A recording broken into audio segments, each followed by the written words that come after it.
নমস্কার। কেলিঙ্ক এগ্রো প্রোডাক্টের পক্ষ থেকে সমস্ত দর্শক সাধারণকে জানাই নমস্কার। আমাদের জঙ্গলমহলে 24/10/2024 ডানার অত্যাচারের পরে চাষিদের অন্যান্য জায়গায় যে দুরবস্থা হয়েছে সেই জায়গা থেকে জঙ্গলমহলের চাষি আমাদের কেলিঙ্কের প্রোডাক্ট দিয়ে এগ্রো প্রোডাক্ট দিয়ে চাষ করার ফলে তার যে উন্নতি হয়েছে সেই ব্যাপারে আমরা এখানে এসেছি। আমরা কথা বলবো লোকাল চাষির সাথে, যে সেই প্রোডাক্ট কেমন করে ব্যবহার করলো, কতদিন ধরে ব্যবহার করছে বা কি কি সুবিধা পেয়েছে। দাদা নমস্কার, আপনার নাম? আমার নাম সর্বেশ্বর মান্ডি, বাড়ি? জোরডাঙ্গা, থানা? বারিকুল, জেলা? বাঁকুড়া। আচ্ছা, এই যে জমিগুলো দেখা যাচ্ছে এগুলো সব তো আপনার জমি? আমার আচ্ছা, এটা ধানটা যেটা চাষ করেছেন এটা কেমনভাবে করেছেন?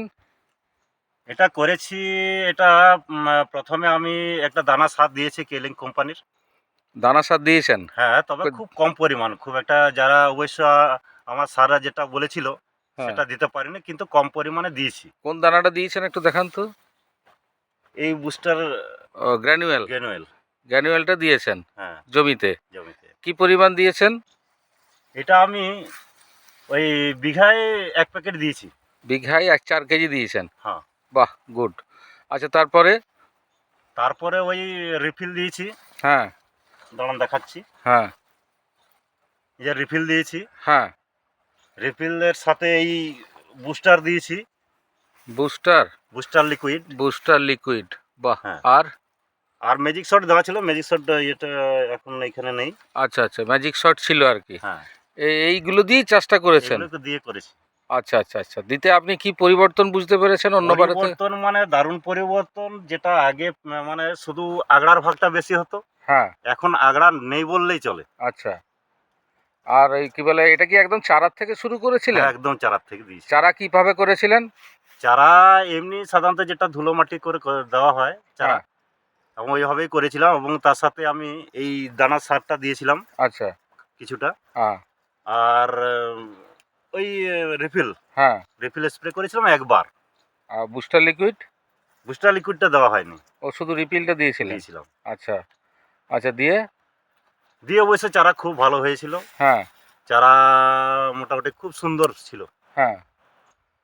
দিয়ে এখন ধানের অবস্থা কি বুঝছেন, যে বাকি অন্যান্য যাদের মানে এই ঝড়ের দাপটে যাদের পড়ে গেছে, আপনার ধান তো দেখাচ্ছে সোজা আছে? একদম আমার মানে আবার এখানে যতটুকু জমিতে দাঁড়িয়ে আছি এবং এখানে ছবি হচ্ছে, এখান থেকে আবার অন্যদিকে জমি আছে, আচ্ছা, কোথাও পড়েনি আমার ধান।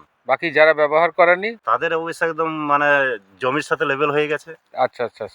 আচ্ছা, এই যে আপনি গ্র্যানুয়েল দানা ব্যবহার করেছেন, এতে আপনার ইয়ের সংখ্যা বেশি হয়েছে, কি বলে, কাঠির সংখ্যা বেশি হয়েছে? অবশ্যই। কাঠির সংখ্যা কতগুলো বেশি হয়েছে আগের তুলনায়? মোটামুটি এটা তো সে ডাঙ্গা জমি মোটামুটি তাও 15 থেকে 20টা আছে, না হলে 10-12টা হতো।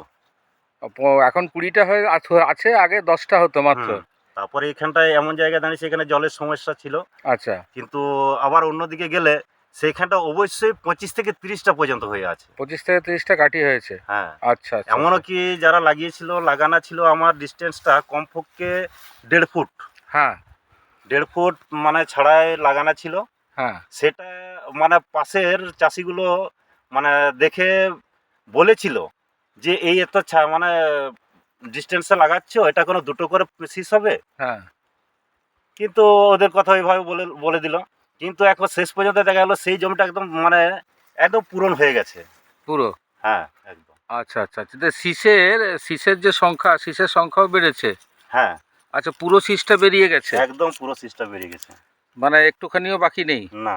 এতে তো মনে হচ্ছে আগড়া হবে না? একদম আগড়া তো নেই বললেই তো দেখাচ্ছে, একদম নেই, আগড়া নেই। পুরো ধান চলে এসছে একদম? একদম। ঠিক। এতে আপনি খুশি? ফলন বেশি হবে বলে মনে হচ্ছে? একদম, ফলন অবশ্যই বাড়বে। আচ্ছা, খরচা রাসায়নিকের থেকে? খরচা অনেকটা কম। রাসায়নিকের থেকে অনেক কম? অনেক কম। বাকি চাষিদের কি বলবেন? আমি চাষিদেরকে বলবো, যদি ফলন পেতে হয়, হ্যাঁ, অবশ্যই চাষের পদ্ধতিটা একটু চেঞ্জ করা মানে এরকম জৈব পদ্ধতিতে চাষ করার জন্য আমি বলবো চাষ করুন। এই সমস্ত দিয়ে স্প্রে করুন এবং এই দানা সারটা লাগান। হ্যাঁ। অবশ্যই ফলন অবশ্যই বাড়বে, ও দ্বিগুণ অবশ্যই হবে। ঠিক ঠিক ঠিক ঠিক, আপনি তাহলে আশাবাদী যে অবশ্যই ভালো ফলন হবে। একদম ভালো ফলন হবে। ঠিক ঠিক। আচ্ছা, নমস্কার আপনাকে। নমস্কার। আগামী দিনে আবার দেখা হবে। ঠিক। চলুন, আপনার কথা সমস্ত চাষিদিককে জানানো হবে। নমস্কার চাষি বন্ধুরা, আপনারাও এই পদ্ধতিতে চাষ করুন, আপনাদেরও উপকার হবে।